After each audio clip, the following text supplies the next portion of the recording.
and welcome to Cyber Focus, your source for international business information. My name is Erik, and our guest today is Dr. Erik Lehmann. Now, Dr. Lehmann received his doctoral degree from Rostock University in 1999 and his habilitation from Constance University in 2005. Currently, he is a professor of management and organization at Augsburg University in Germany, while also serving as the school's director of the Global Business Management Competence Center and Dean of Student Affairs.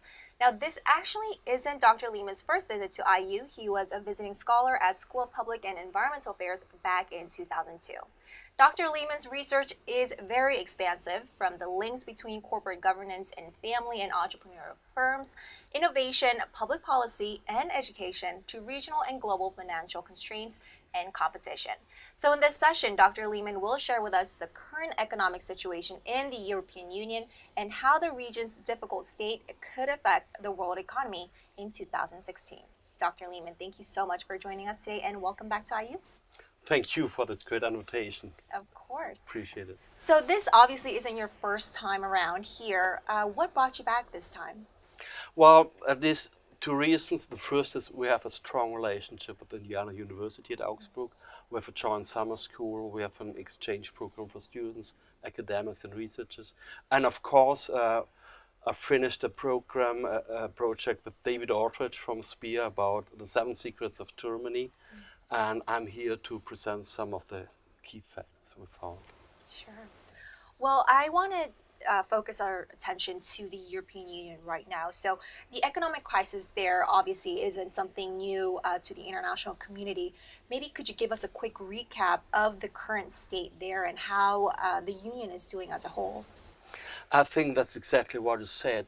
How is the Union doing as a whole? Because what we observed, perhaps since it started with the Treaty of Rome in the late 50s, there are several problems, but now these problems came within 1 year.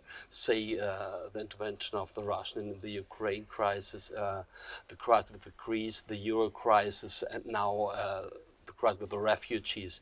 And I think this is the problem, that the European Union is not acting as a whole because perhaps nationalism is more important than the European perspective. And this is one of the biggest problems, I think.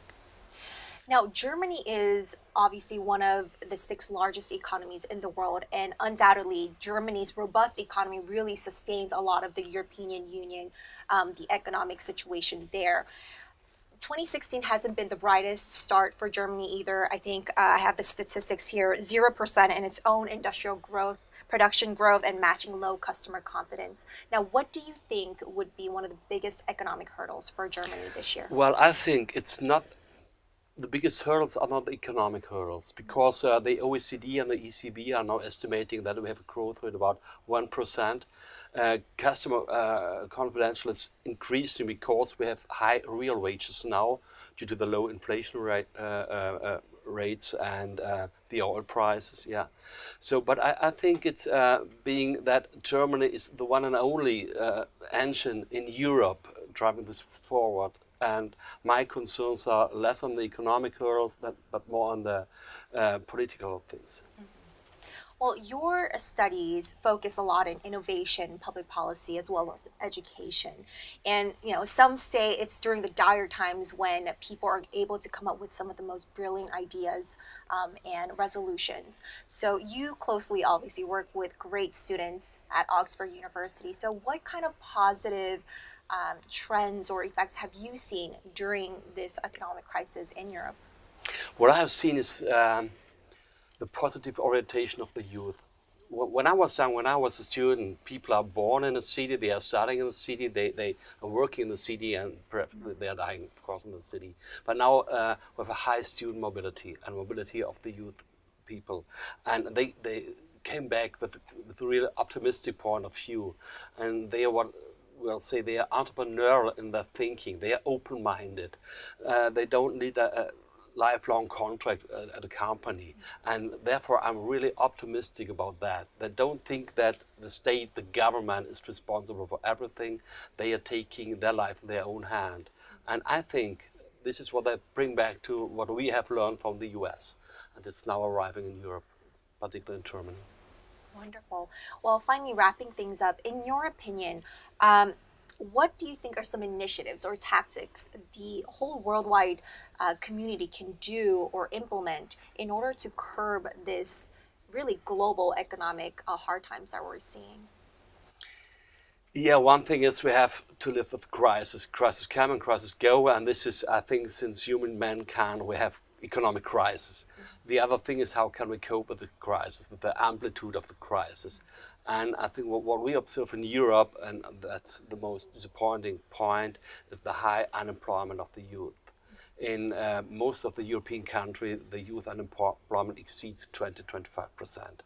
And that's too much. This is like a lost generation. And I think this is one of the most important things that politics have to do to give the youth, a future.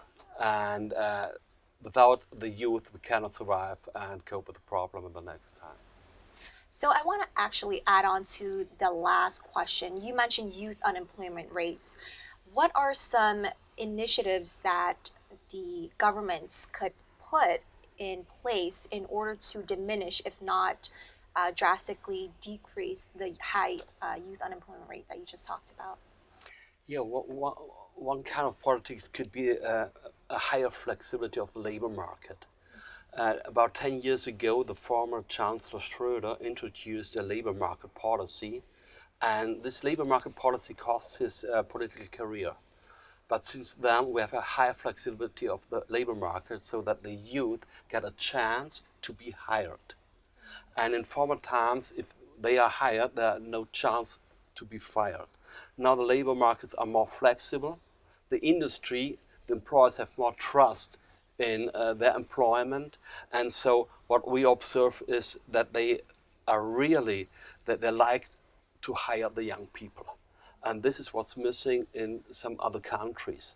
There you have a labor force, a really aged labor force, but there's no chance to substitute them with perhaps younger employees. That's one reason. Wonderful. Well, Dr. Lehmann, thank you so much for your time, and thank you for coming in to speak with us today. Thank you very much for this opportunity talking with you. Thank you so much. Well, that's all for this edition of Cyber Focus, and thank you for joining us. Now, if you have any comments or suggestions for future topics, please contact us at cyber, that's CIBER, @indiana.edu.